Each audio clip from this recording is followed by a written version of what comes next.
Звенящие кедры России. Инопланетянка или человек.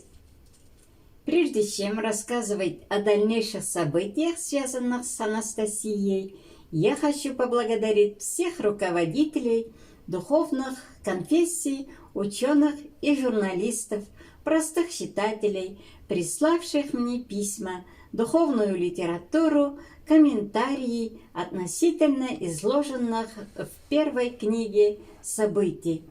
Определения, сделанные в адрес Анастасии, разные.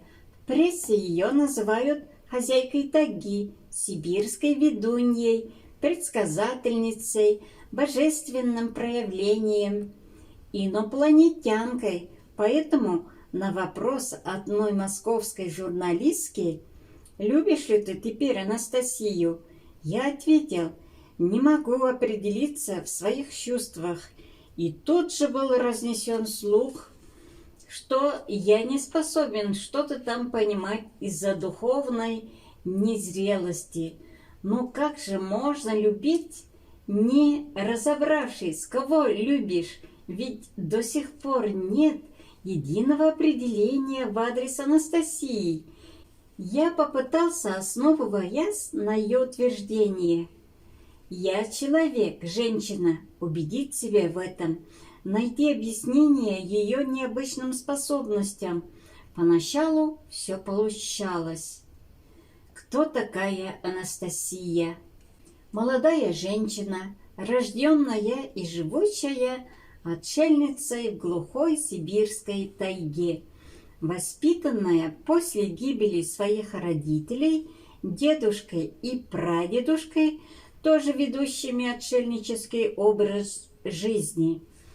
Можно ли считать необычным преданное отношение к ней диких зверей? И в этом нет ничего необычного.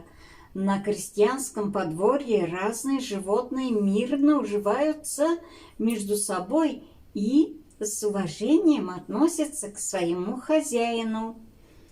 Сложнее было определить механизм, с помощью которого она может видеть на расстоянии, знать в деталях о разных событиях даже тысячелетней давности, свободно разбираться в нашей теперешней жизни, как работает ее луч на расстоянии, исцеляя людей, проникая в глубины прошлого и заглядывая в будущее.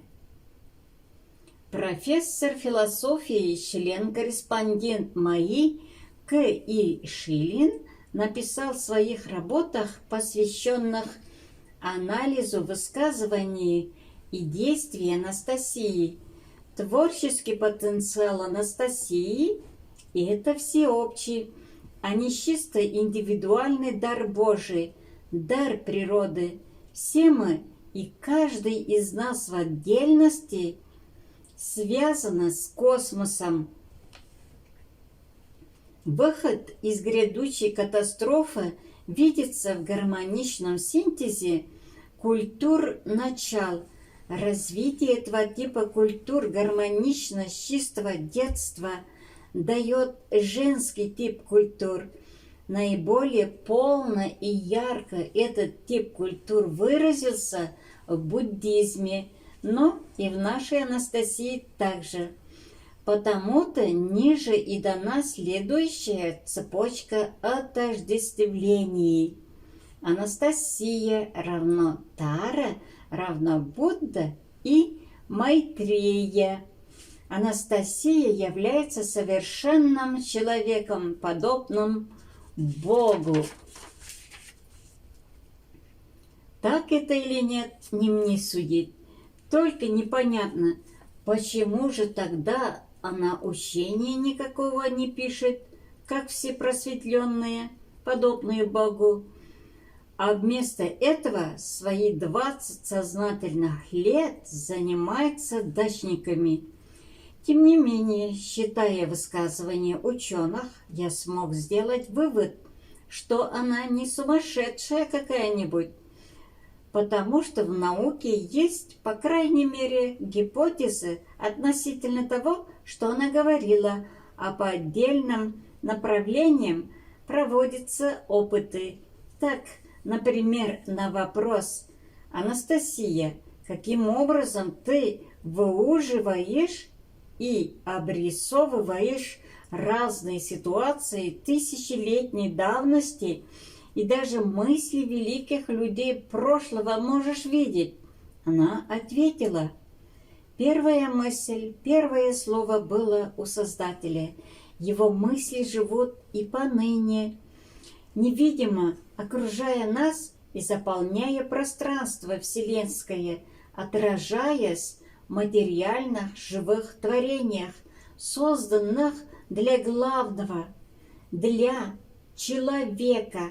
Человек – дитя Создателя, и, как любой родитель, он не мог пожелать для своего ребенка меньшего, чем имел сам. Он дал ему все и большее – свободу выбора. Человек может творить и совершенствовать мир силой мыслей своих. Любая произведенная человеком мысль не исчезает в никуда. Если светлая, она заполняет светлое пространство и встает на сторону светлых сил. Если темная, на противоположную сторону. И сегодня любой человек может воспользоваться любой мыслью, произведенной когда-либо людьми или Создателем. А почему тогда не все люди ими пользуются? Пользуются все люди, но в разной мере. Чтобы пользоваться, нужно думать, а не всем это удается из-за повседневной суетности. Значит, задуматься нужно, и все получится, и даже мысли Создателя можно познать. Чтобы мысли Создателя познать, нужно достичь присущей ему чистоты помыслов и его скорости движения мысли. Чтобы мысли просветленных познать, нужно их чистоту помыслов иметь и с их скоростью уметь мыслить. Если нет в каком-то человеке достаточной чистоты помыслов, чтобы общаться с измерением светлых сил, измерением, в котором живут светлые мысли, тогда человек будет черпать их из темной противоположности, в итоге будет сам мучиться и других мучить. Не знаю, косвенное или прямое объяснение этим ее высказываниям дал директор Международного института теоретической и прикладной физики Академии естественных наук России академик А.Е. Акимов в журнале «Чудеса и приключения» в статье «Физика признает сверхразум». Он пишет: существовали и существуют два направления познания природы. Одно представлено западной наукой, то есть знаниями, которые добываются на той методологической базе, которой владеет Запад. Доказательства, эксперимент и тому подобное. Другое – восточной, то есть знаниями, полученными извне, эзотерическим путем в состоянии медитации. Эзотерические знания не добывают, их человеку дают.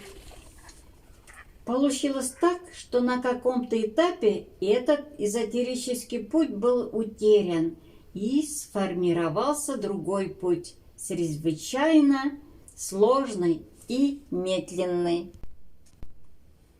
За последнюю 1000 лет, следуя этим путем, мы пришли к тем знаниям, которые были известны на Востоке 3000 лет назад.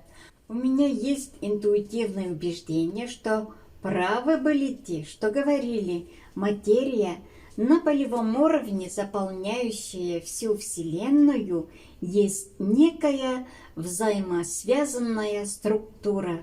В своей книге «Сумма технологий» Станислав Лем в главе «Вселенная как супер-ЭВМ» высказал мысль, что существует такой гигантский мозг Вселенная, как ЭВМ.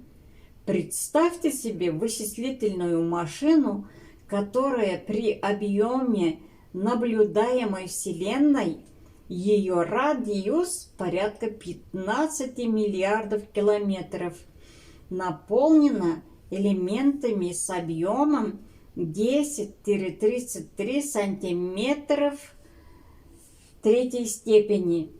И вот такой мозг, заполняющий всю Вселенную, конечно, наделен возможностями, которые нам не дано ни представить, ни сфантазировать.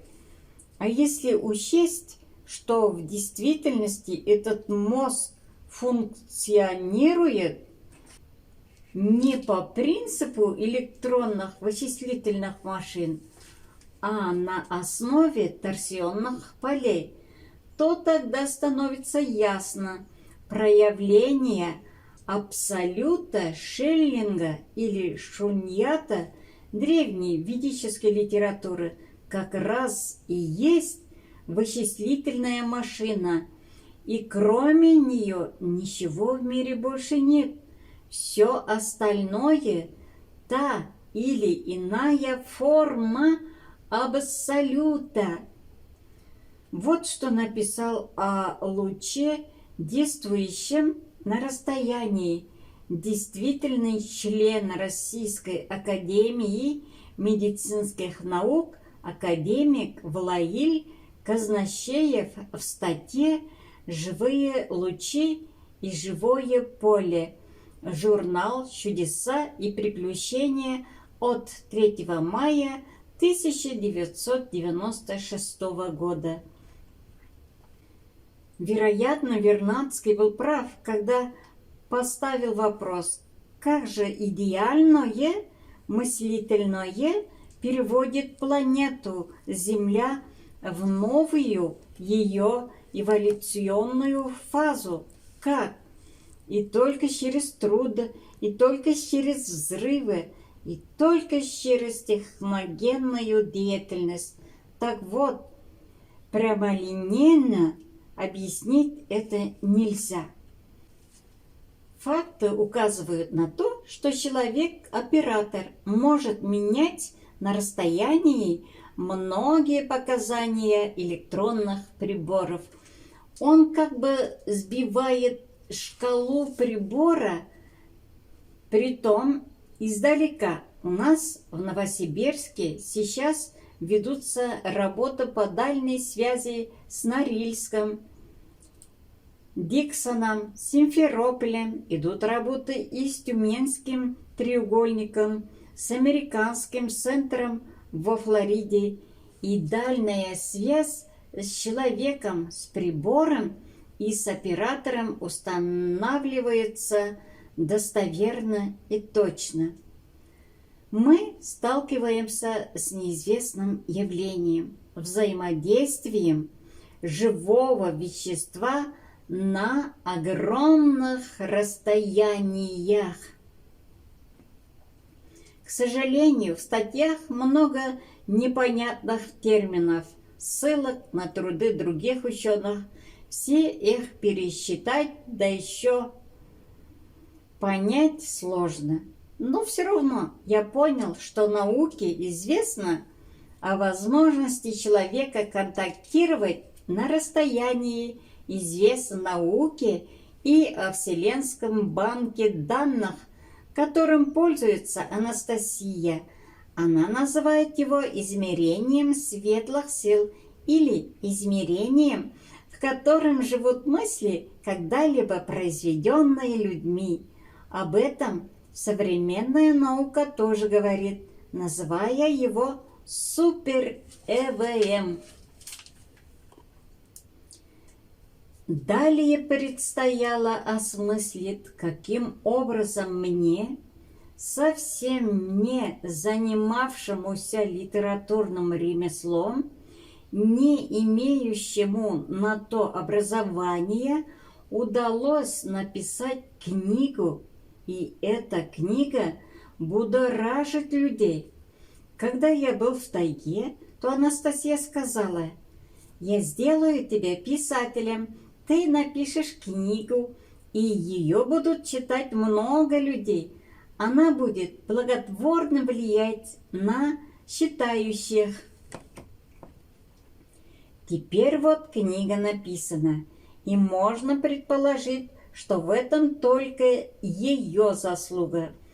Но тогда нужно определить, каким образом она оказывает влияние на творческие возможности других людей, но пока никому определить этого не удалось.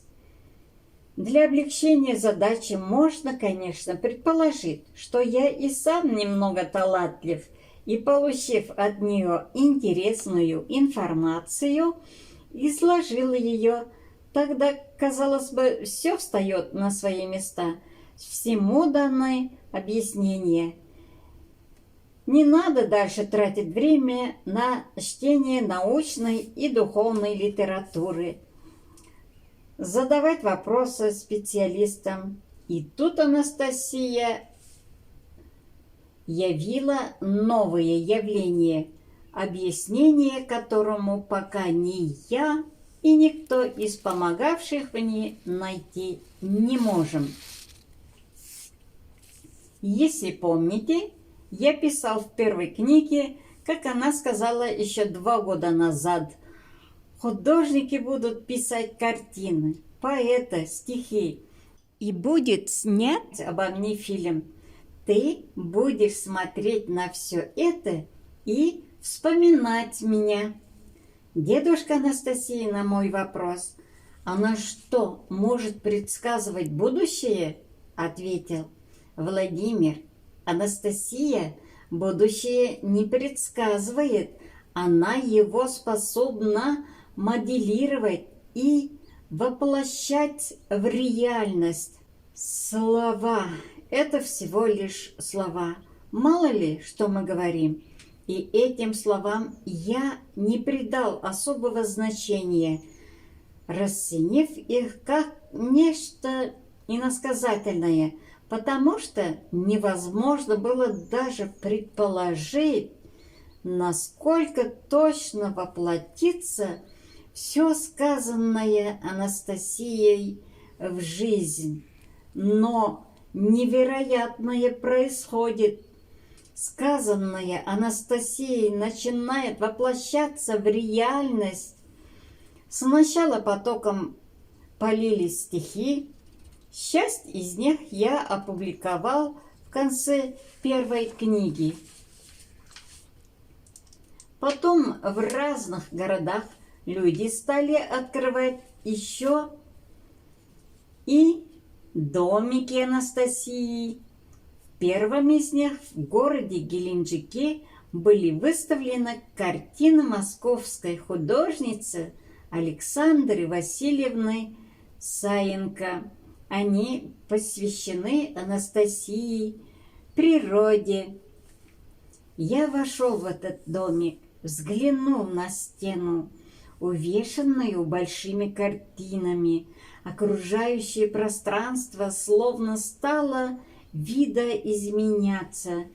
Со многих картин добрыми глазами на меня смотрела Анастасия.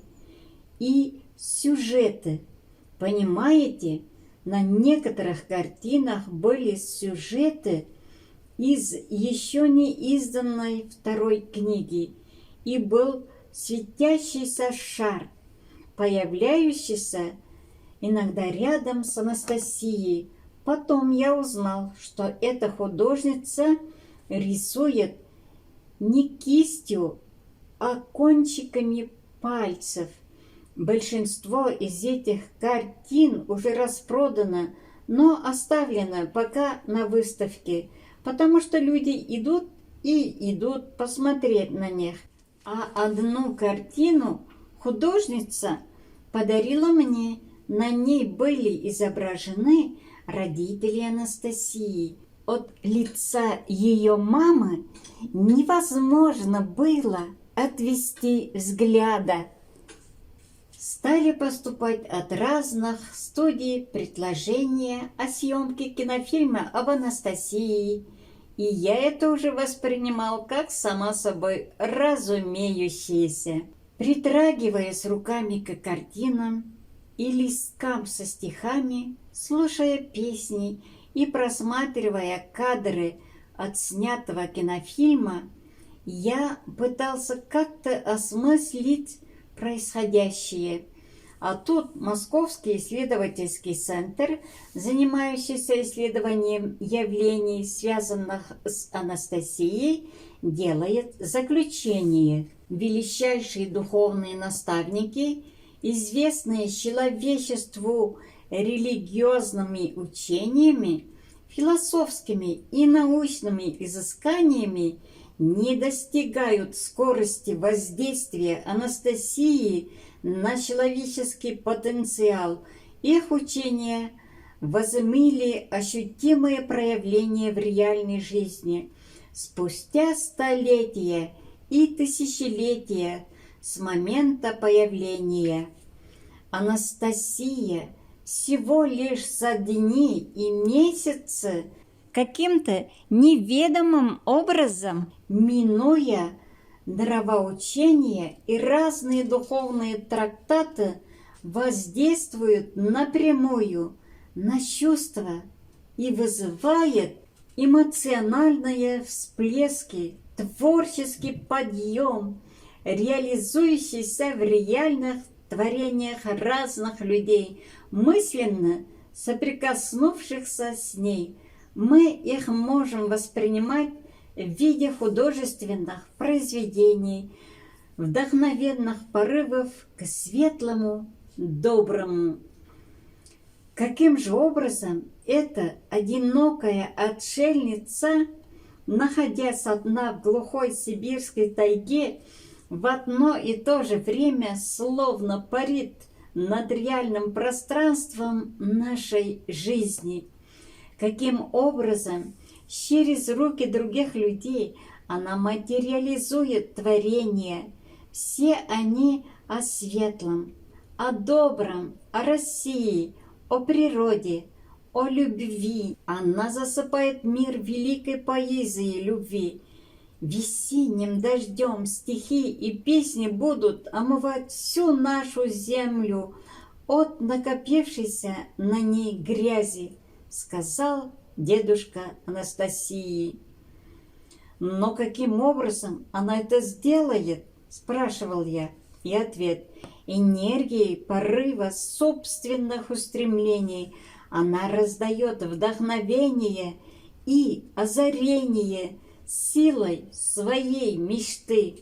Что за сила скрыта в ее мечте? Сила человека-творца.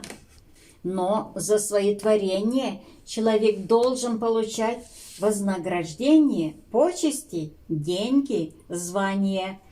А она отдает их безвозмездно другим. Зачем?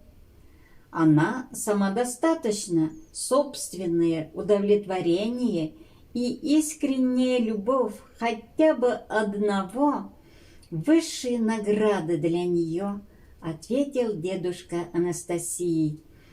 Но пока эти ответы не осмысливаются до конца, пытаясь осознать, кто такая Анастасия, и определиться в своем отношении к ней, я продолжал выслушивать разные мнения о ней, считать о духовном. За 1,5 года проглотил больше литературы, чем за все годы предыдущей жизни. Но что из этого получилось? Лишь один бесспорный вывод я сделал для себя. В некоторых умных книгах, претендующих на историческую достоверность, духовность и искренность содержится наглая ложь. К такому выводу привела меня ситуация, связанная с Григорием Распутиным. В первой книге об Анастасии я привел цитату из исторического романа «Хроники Пикуля у последней черты». В романе говорилось, как полуграмотный мужик Григорий Распутин из глухой сибирской деревни, где растет сибирский кедр, в 1907 году пришел в столицу Российской империи. Он поразил своими предсказаниями императорскую семью, в которую стал вхож, Он поразил своими предсказаниями императорскую семью, в которую стал вхож, переспал с большим количеством знатных женщин. Когда его убивали, были поражены тем, что, приняв подсыпанный в стакан цианистый калий, он все же смог встать из-за стола и выйти во двор особняка. Потом князь Юсупов стрелял в упавшего Распутина в упор из пистолета, но и будучи изрешеченным пулями, Распутин продолжал жить. Израненное тело бросили с моста в воду, потом выловили и сожгли.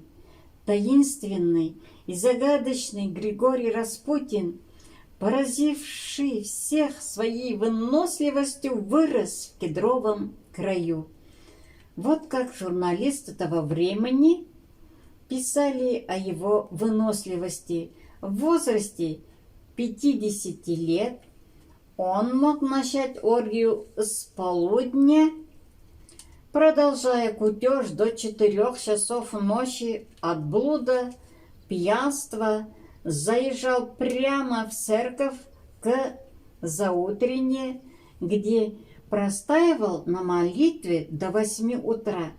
Затем дома, отпившись чаем, Гришка, как ни в чем не бывало, до 2 часов дня принимал посетителей, потом набирал дам и шел с ними в баню, а из бани катил в загородный ресторан, где повторял ночь предыдущую. Никакой нормальный человек не смог бы вынести подобного режима. Как и у многих, у меня сложился соответствующий этим высказываниям беспутный образ Григория Распутина, а судьба, словно для размышления, подбросила другую информацию. Вот что писал о Григории папа Иоанн. Сегодня из реки невредимым выходит так и ненайденное тело святого монаха, и его тайные сны с молитвой в ковчег войдут. Что же получается? С одной стороны, о нем пишут распутник, с другой – святой монах. Где правда? Где ложь? Далее мне в руки случайно попадает текст записок Григория Распутина, написанных во время его пребывания в Святой Земле. Они были доставлены в Париж беженцам из СССР Лобачевским. Вот этот текст. Безо всякого усилия утешает море, когда утром встаешь, и волны говорят, и плещут, и радуют, и солнце на море блестит, словно тихо-тихо поднимается, и в то же время душа человека забывает все человечество и смотрит на блеск солнца, и радость у человека возгорается, и в душе ощущается книга жизни и премудрость жизни, неописуемая красота. Море пробуждает от сна сует. Очень много думается само по себе, безо всякого усилия. Море – пространство, а ум еще более пространен. С человеческой премудрости нет конца. Она невместима всеми философами.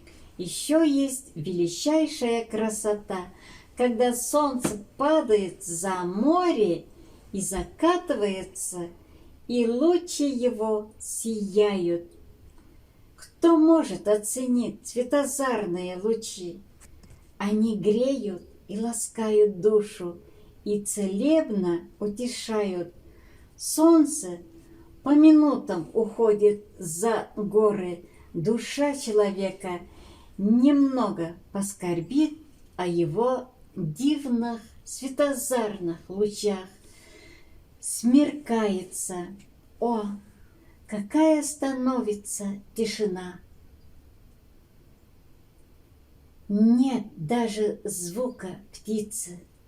От раздумья человек начинает ходить по палубе, невольно вспоминает детство и всю суету, и сравнивает ту свою тишину с суетным миром, и тихо беседует с собой, и желает с кем-нибудь отвести скуку, нагнанную на него от его врагов. Так кем же ты был, сибиряк, россиянин Григорий Распутин? Где правда написана о тебе, где ложь? Как разобраться, на что опереться в осмысливании сути бытия своего предназначения, с помощью чего, каких великих трудов можно разобраться, где истина, где ложь, где духовность и искренность, где претензия на всеведение. Может быть, собственным сердцем попробовать. Не писал я стихов, но тебе, Григорий Распутин, хочу посвятить свое первое стихотворение. Анастасию считают, и стихи у людей получаются искренние, и я попробовал. У меня для тебя вот что получилось. Извини, если рифма где подвела. Григорию Распутину посвящается. Григорию Распутину посвящается. Полуграмотный, из кедровых лесов, так что ж, ну босой. От Сибири Россиюшки сапоги не сотрешь. Я к царю помогу-ка батюшке продержаться еще чуток. Я к России, матушке, ей бы хвойного, хоть глоток. Что, гусары, разгульны, удалы, сердцееды и храбрецы? Так смотрите, смотрите же, как надо разгуляться, эх вы, мудрецы. Град Петра в парижских нарядах, но корсетом мне сжать сердца. Светских дам трепетали взгляды, вдруг увидев сибиряка. Но он, уходя к заутренне, замолить не свои грехи, слышал, как она шептала, лишь одна просила уйти, уходи. Одурманенно и рычаще время зверя глотает плоть. Ты пылающего душою все держался, теперь не смочь, уходи. Ненамного зверства задержишь, только миг один и спасешь. Я Россия, мне будет жалко, ты уже никогда не споешь. Ты в Кедрач возвратись, я воспряну, и тогда все, что хочешь, проси. Эх, мне бы баньку сейчас с тобою, я березовым да с хвоей отстегал тебя непутевую. Остаюсь, Россия, с тобой. Время пены и безумство брюзжало, а у Гришки пули в груди. Чернота ему скрежетала. Отползай, сибиряк, отползи. На полмига еще задержишь ты меня, но тогда ты получишь такую кару, что не знала еще земля. Ты герой, а будешь похабник. На бутылках с отравы твой лик, и тобой спасенные потомки плюнут в душу мою, мужик. Отползи, я всесильна сейчас, всевластна. Хочешь так, в небеса взлетай, только миг, но разве не ясно? Только миг мой грядущий отдай. Эх, мадеры бы, да в баньку. Я б тебе показал тогда, сибиряк, говоришь, мужик я, так к чему ж конючишь, балда? И расстрелянный, и утопленный. И сожжен на задворках в грызах, над Россию с ветром весенним, и сейчас пролетит его прах. Что, мужик, чернота скрежещ? Что, мужик, чернота скрежещет? Где ж могила твоя, где глаза? Жизни дни для тебя невозвратные. А потомки глядят в образа. Предъяви власть даю. Им счета предъяви неоплатные. Или, может, ты хочешь всплакнуть? Плюнул Гришка свинцовой пули. Дурен сатана. То счета, то сплакнуть. Ну а как, мужики? Там банька. Не пора ли нам еще плеснуть? Григорий Распутин из кедровых лесов вошел в жизнь дореволюционной России, стремясь предотвратить бурю революции, и погиб. Анастасия тоже живет в Кедроще и тоже пытается сделать для людей хорошее, тоже пытается что-то предотвратить, но какую участь для нее уготовило наше общество. Рахмет Пиксер. Буде. Благостных снов. Благостных снов, Улымка. Радостных, счастливых снов, родной ты. Благодарю.